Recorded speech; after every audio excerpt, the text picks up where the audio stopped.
میرے نبی نے فرمایا مجلس میں بیٹھے ہوئے مسجد میں، کہا کہ یہ جو دروازہ ہے نا اس سے ایک جنتی آنے والا ہے۔ تو لوگوں نے دیکھا ایک مدینے کے مقامی آدمی ذرا بوڑھے، وہ مسجد میں اندر آئے، داڑھی میں وضو کا پانی، ہاتھ میں جوتا، نماز میں شریک ہو گئے۔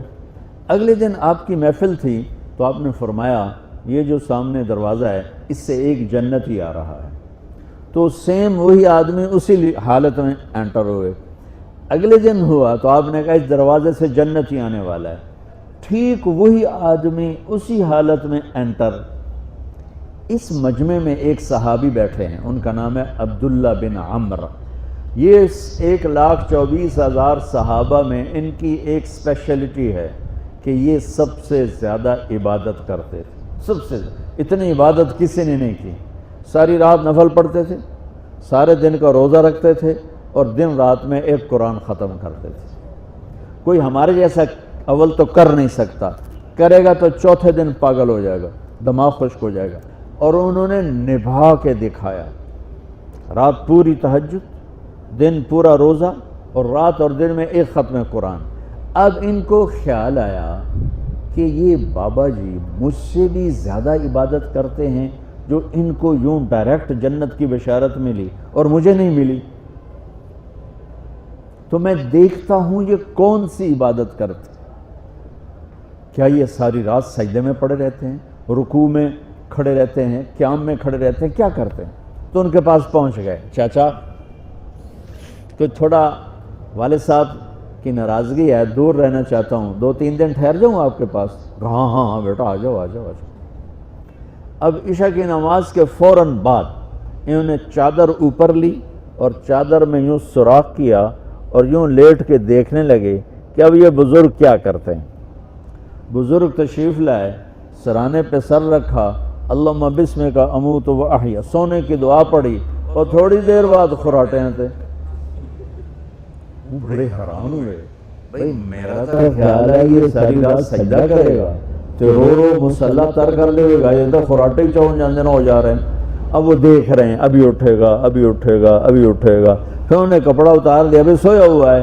وہ فجر کی اذان پہ اٹھے اور ان کا دماغ چکر کھا گیا، بھئی اے کی بڑی تہجد دے 2 نفل بھی نہیں تو جنت دی بشارت 3 دن کٹھی۔ انہوں نے کہا کل دیکھوں گا، کل شاید کچھ اور کریں گے۔ اگلے دن آئے، پھر اسی طرح یوں کر کے لیٹ گئے، اور بزرگوں نے بھی یوں کیا، اور بسمک اموت و احیا، اور پورا کمرہ خراٹے نال۔ وہ پھر پریشان، یہ کب اٹھے گا کب اٹھے گا؟ فجر کی اذان پہ اٹھے تو اور ان کی حیرت بڑھ گئی، کہنے والا سچا، اس کے بات کو تو چیلنج ہو نہیں سکتا، وہ محمد مصطفیٰ ہیں، لیکن یہ چکر کیا ہے، یہ جنت مل کیسے رہی ہے؟ چلو ایک رات اور صحیح۔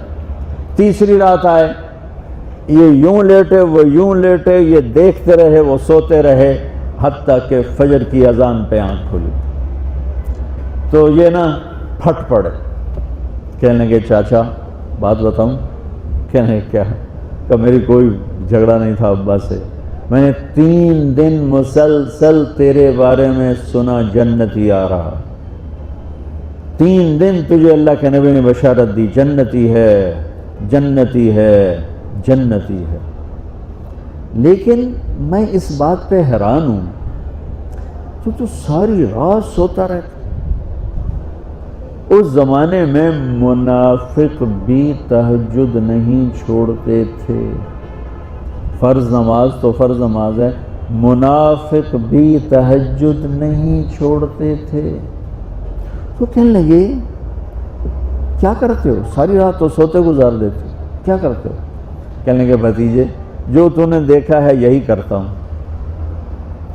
اب یہ پریشان ہے کہ اللہ کے نبی کی بات کو تو چیلنج ہو نہیں سکتا، اور جس کو بشارت دی ہے انہوں تے فٹ نظر نہیں آ رہی کہ کیسے تو نفل آج کہ نیک لوگ تہجد نہیں چھوڑتے۔ تو کہنے لگے اچھا چلو اللہ نے ایسا ہی، اللہ کی مرضی اللہ کے نبی کی مرضی۔ یہ 4 قدم چلے تو آپ سننا، کہا بھتیجے ادھر آؤ، کہا بیٹا ادھر آؤ، آ گئے۔ کہنے لگے اب تو میں اصلی بات بتاؤں، اب تو میں اندر کی بات بتاؤں؟ انہوں نے کہا کیا ہے کیا ہے؟ اب وہ تیار ہو گئے کہ یہ کہیں گے میں 3 دن بیمار تھا اس لیے میں اٹھ نہیں سکا، ورنہ میں تو ساری رات سجدے میں گزارتا ہوں، میں تو ساری رات روتے روتے گزارتا ہوں، تو 3 دن میں بیمار تھا، میرے پیٹ میں درد تھا، میرے سر میں درد تھا، تو میں اٹھ نہیں سکا، ورنہ تو دیکھتا تو حیران ہو جاتا میری رات کیسے ہوتی۔ کہتا ہاں جی جی جی۔ تو کہنے لگے مجھے دیکھو، یہاں ہاتھ رکھا، کہا یہ جو دل ہے نا، دل، اس میں دنیا کی کسی انسان کی نفرت نہیں ہے، اور جب اللہ کسی کو کوئی رزق دیتا ہے تو مجھے کبھی حسد نہیں ہوا، مجھے خوشی ہوتی ہے۔ تو ان کی جو باڈی لینگویج تھی نا، حیرت میں ڈوب گئے۔ وہ کہتے ہیں ہاں بات ہے، سمجھ آ گئی، یہی سے۔ انہوں نے ایسا نہیں کیا، وہ کہنے لگے ہاذا ہوا، اچھلے اپنی جگہ سے، ہاذا ہوا، چاچا اب سمجھ میں آ گیا، سمجھ میں آ گیا، یہی ہے جو آپ کا سینہ اللہ نے پاک کر دیا ہے، اس پر آپ کو جنت ملی ہے۔ یہ صرف تہجد تے نفلاں تے انج سوکھی نہیں لبدی، یہ جو آپ کا سینہ پاک ہے۔ اب پہلی حدیث کے ساتھ جوڑو، میرے نبی نے فرمایا، میرے بیٹے انس، میری ایک عظیم الشان سنت ہے کہ اپنے دل کو دنیا کے انسانوں سے، میرے بچوں سنو، یہ نہیں فرمایا مسلمانوں سے دل صاف رکھ، فرمایا پوری دنیا کے انسانوں سے دل صاف رکھو۔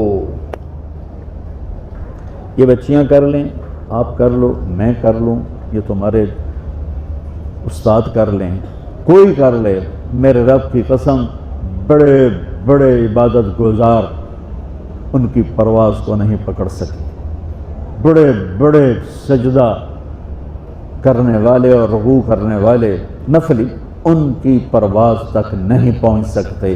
ایک اس وجہ سے کہ یہ عظیم الشان سنت ہے، ایک اس وجہ سے کہ اس کے کرنے والے بڑے تھوڑے ہیں، ایک اس وجہ سے کہ یہ مشکل بہت ہے کہ آدمی کو خود ذبح ہونا پڑتا ہے تب جا کر یہ چیز ہاتھ میں آتی۔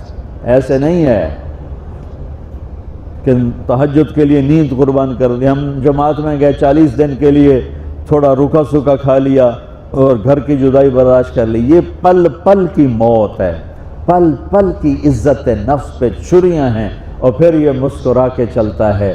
یہ مقام اسے جبریل سے بھی اوپر لے جاتا ہے۔